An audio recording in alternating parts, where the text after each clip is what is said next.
Hi, kumusta? Ako okay lang. Just chillin' like a villain.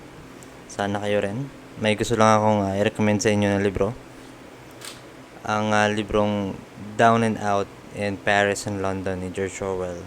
Si George Orwell ay isa sa mga pinaka-celebrated na American novelist sa USA dahil sa mga influential niyang libro tulad na lang ng 1984 at Animal Farm.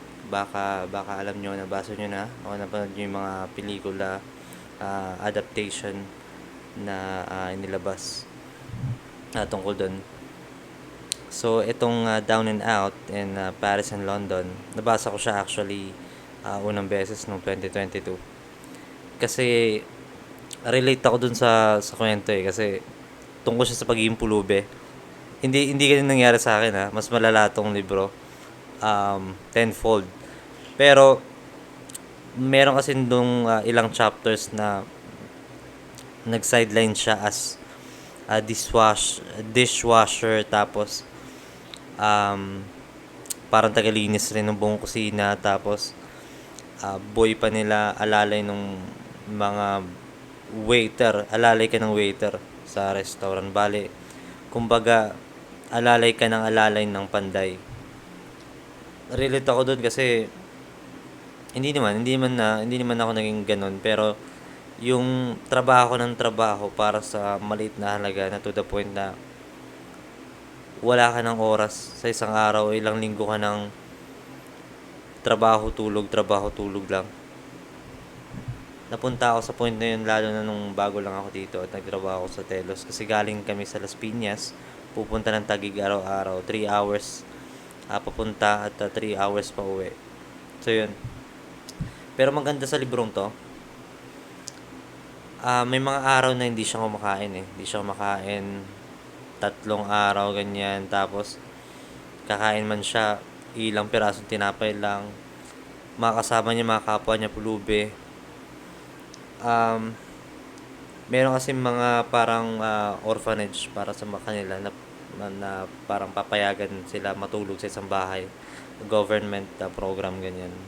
Isang araw, 2 araw lang. Pero, makasama niya mga kapwa niya pulubi na sobrang dudugyot. Parang pangit pakinggan ang sinabi ko ng dugyot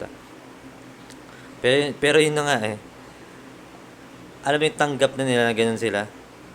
Tapos, ang maganda dito, hindi siya katulad ng mga uh, sub-story na madalas nating napapanood o nababasa. Pulubi siya, mahirap buhay niya. Walang rumirespeto sa kanya. Wala siya makain. Tapos, magkatrabaho man siya, borderline slavery na. Pero hindi siya sinulat bilang, alam mo yun, yung pabiktima. Yun sa tono niya ng pagsasalita parang parang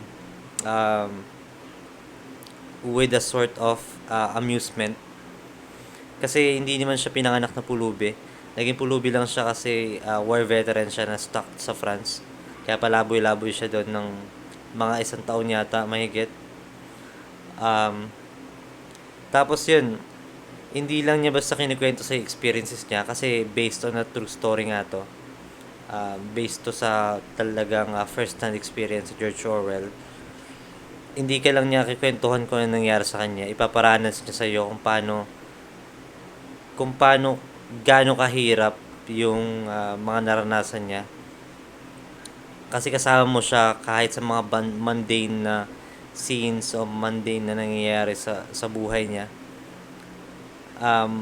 Medyo mababaw pang ipagkakwento ko na to pero kaya importante na basahin nyo kasi nung binasa ko to, nasa mahirap na phase ako ng buhay ko financially. Nag-a-adapt pa ako sa buhay sa Maynila at nakatira kami sa isang bahay na maraming daga sa gilid ng estero pa nun. Parang squatter area. Pero, tas wala rin akong pera madalas. Kinakain ko nga nun, puro lang yung manok na tag 20. Tapos, yung binasa ko 'to, ma-appreciate mo yung ano, yung katiting na meron ka. Kasi mas malala at mas malala pa rin yung, nararanasan ni George Orwell dito.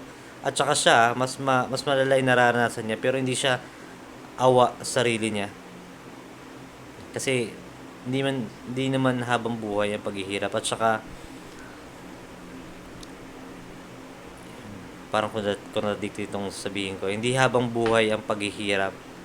Um, Siguro it's just a matter of perspective kasi struggling, lagi naman parte ng buhay natin yan eh. In fact, kailangan nga natin yan kasi kung bibigay sa atin lahat ng gusto natin instantly, hindi rin tayo magiging masaya eh. It's part of the human nature to strive for something. Um, Parang nawawala tuloy ako. So yun na nga. Um, Basahin nyo siya. Maganda siyang libro. Worth it. At may experience nyo kung paano maging isang hamak na pulube sa France. Nung hindi pa siya romantic sa France. Hindi pa siya sophisticated maging taga France. Hindi pa nauso mga chef na daga sa France. Yun. Basahin nyo siya. Bibili siya sa National Bookstore. 200 pesos lang.